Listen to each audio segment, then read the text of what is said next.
For any of you who have ever perused a HEATHKIT catalog and go to the very back, the most expensive item that they have, you'll notice Hero 2000. He comes with many accessories. Bottom line is, he costs over $3,000, and that's the late 80s. Okay folks, this video is meant to be an introduction to the HEATHKIT Hero 2000. It's a kit that came out in the late 80s. The version I purchased included the robot itself, battery charger, a demo ROM, the ARM, and the remote console.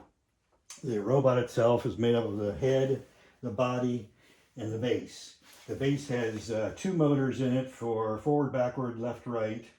It also has a waist motor that allows you to turn the body relative to the base. And it has another 5 motors in the arm.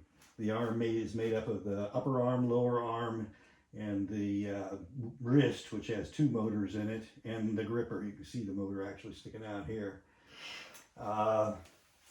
Let's see, the power can be applied either with a wire directly from this plug into a jack in the back of the robot, or you can back the robot onto the, let me show you that.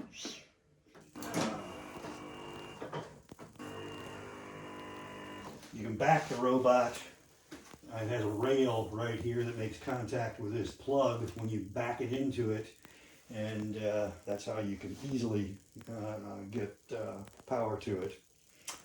Let's see, beyond power, we've got control. Control is done easily through the keyboard right here as far as the 2 base motors are concerned. You can drive it forward, backwards, and spin it around like I just showed you from the keyboard. If you want to do more than that, you got to use the remote console.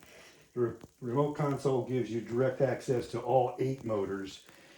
You can set any one of the motors to any of, I think it's 8 different speeds, which is very interesting. Let's see, programming can be done from either the keyboard in BASIC. You can either type in a basic line without a line number and it'll immediately execute it, or you can put a line number in front of it and write line after line, and that gets stored in the robot. The robot then can, when you hit execute, run through that basic program. So the robot can autonomously do whatever you've told it to do. In addition to that, there's there's a teach mode in the robot where you can just drive it all around the room and it'll remember everything that you've told it to do, and you can run and it'll redo it again. All of that can be done also through a laptop. You can write your basic program in a text editor or whatever, and then you can, through a terminal emulator, move it from the laptop to the robot. There's a RS-232 jack here for the plug from your laptop to transfer the basic program into the robot, so you don't have to use this relatively slow keyboard and not really good visual interface. Let's see, what else? Oh yes, there's documentation that came with this robot. As you can see here, there's lots of drawings, schematics, and then manuals. They walk you through from the very beginning. Here's all the little parts: resistors, capacitors, printed circuit boards, mechanical assemblies.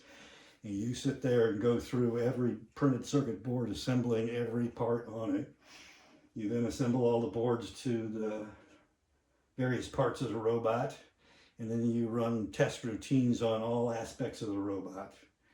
So by the time you're done and you have a working robot like you see here, if anything goes wrong, you've done it all. So it's not real tough to go back, find the right place, and run the same test routines over again, find out where it hurts and fix it, which I've had to do a few times.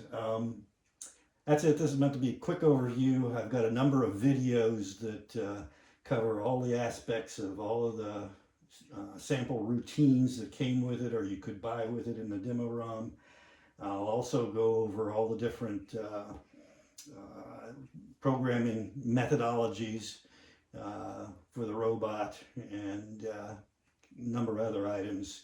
You can get to all of those videos through the description in each one of the videos. There are hyperlinks that can take you directly to any one of the other videos. So I encourage you to, try them all. That's it for now. Check out the videos.